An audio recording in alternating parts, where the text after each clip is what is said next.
ఏయ్ నాన్సీ, చాలా అత్తి చేస్తున్నావు నువ్వు. స్నానం చేయించినావు, ఒక చోట ఉండడానికి ఏమి ఏమి స్నానం చేయించినాక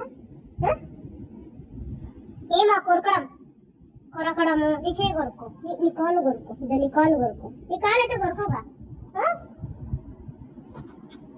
నాన్సీ నాన్సీ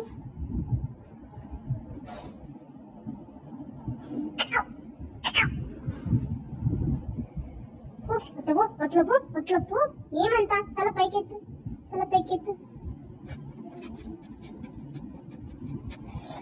కొరుకుతున్నావే నువ్వు, బాగా కొరుకుతున్నావు, అత్తి చేస్తున్నావు.